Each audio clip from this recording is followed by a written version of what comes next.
우리가 보통 이제 이런 말을 하죠. 삐끗해 보지 않은 사람은 있어도 한 번만 삐끗한 사람은 없다. 근육하고 인대는 범인이 아니다라는 거죠.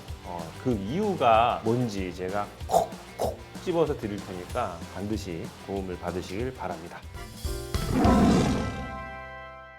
예, 안녕하세요. 고품격 메디칼 예능 의학정보 채널 힘내쇼의 황진호입니다. 자, 오늘 주제는 이제 요편세 중에 하나를 조금 해드릴까 해요. 이제 많은 환자들이 허리를 삐끗한다, 이런 표현을 좀 쓰시는데, 이제 허리 삐끗을 언제 환자들이 제일 자주 하냐면은 주로 아침에 많이 합니다. 아침에.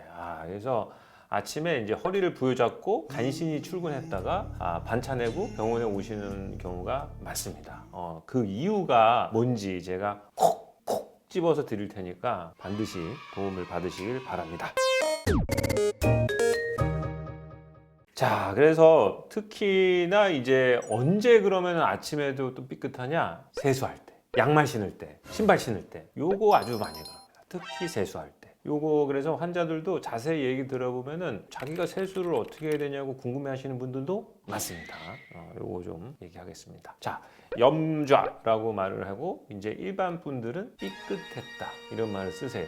우리가 보통 이제 이런 말을 하죠. 먹어보지 않은 사람은 있어도 한 번만 먹어본 사람은 없다, 이런 말이 있듯이 삐끗해 보지 않은 사람은 있어도 한 번만 삐끗한 사람은 없다. 그래서 우리가 책에 보면은 일생에 한 번은 누구나 삐끗한다고 그럽니다. 근데 요 근래에 조금 이제 개념이 좀 바뀐 면이 있지 않아 있어요. 이게 이제 삐끗해서 정형외과에 가면은 정형외과 선생님이 이제 이렇게 좀 이렇게 만져보고 이제 엑스레이 보고 찍은 다음에 허리 삐끗하셨어요. 그러면 이제 환자분이 허리 삐끗한 게 뭐죠? 그럼 근육하고 인대가 다쳤다, 이렇게 표현을 하실 거예요. 근데 이제 최근 여러 연구들에서 이제 조금 받쳐지는 게 뭐냐면은 근육하고 인대는 범인이 아니다라는 거죠. 뭐가 범인이냐면 이제 디스크가 범인이라는 거예요. 특히나 이 바깥쪽을 싸고 있는 게 이제 영어로는 애뉴러스 파이브로시스라고 하는데 한국말은 섬유륜이라고 합니다. 얘가 찢어지는 거죠. 우리 이제 이렇게 생각하시면 돼요. 고무 타이어 있지 않습니까? 근데 고무 타이어가 생생한 고무 타이어였을 때는 괜찮잖아요. 근데 얘가 이제 바깥에 나와가지고 차가워졌다, 더워졌다 하면은 고무가 약간 갈라지잖아요. 그렇듯이 이제 섬유륜도 우리가 이 고무 타이어 같아가지고 쩍쩍쩍쩍 갈라져요. 그래서 우리가 삐끗한 거를 섬유륜이 조금 찢어지는 개념으로 설명이 바뀌어 가고 있습니다.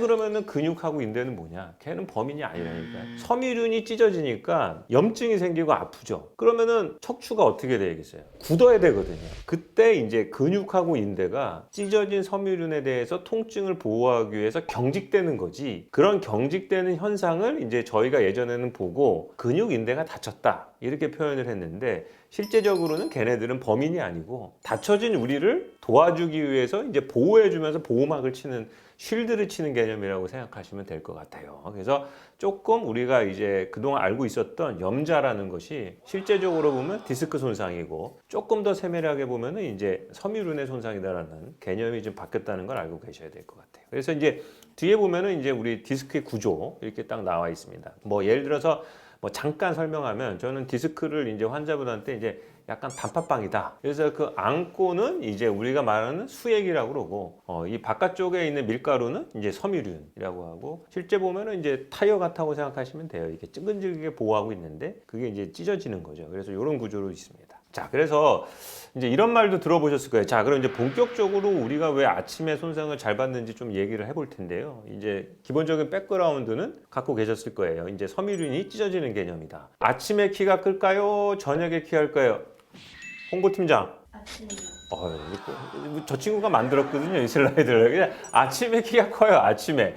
보통은 한 2cm까지 차이 난다는 보고가 있습니다. 그럼 왜 이런 현상이 생기냐면은, 우리가 또 이제 공부를 해야 되지만, 척추가 뼈와 그 사이에 이제 아까 디스크가 있지 않습니까? 그래서 이 디스크라는 조직이 완전한 물덩어리거든요. 그래서 얘가 이제 쿠션 같은 거죠. 그래서 쿠션도 오래 밟으면 찌그러지잖아요. 그래서 이제 우리가 중력을 받아서 이제 걸어 다니면은 이게 척추가 주저앉습니다. 그래서 이제 팽창을 하게 되는 거죠. 이게 주저앉으면서 짧아지다가 저녁이 되시면서 이제 잠을 대면은 이 얘네가 다시 원래 위치로 돌아가기 위해서 주변에 있는 물을 빨아들입니다. 이렇게 쭉 빨아당기면서 탱탱한 상태를 유지합니다. 그래서 팽창하는 압력이 있으니까 그 압력 때문에 느끼는 통증도 있다는 보고가 있습니다. 그만큼 이게 이제 물을 많이 빨아들이고요. 이 상태에서 아침에 급격한 움직임을 취했을 때 이 불어터진 디스크에서 팽창하는 압력에 의해서 섬유륜이 손상받기 더 쉽다는 것이 우리가 아침에 허리를 삐끗하는 주된 원인이다. 이렇게 보시면 될 겁니다. 자, 그러면은 어떻게 하면 그걸 막을 수 있느냐? 허리 삐끗하기 싫다면 아침에 일어날 때 어떻게 해야 되느냐?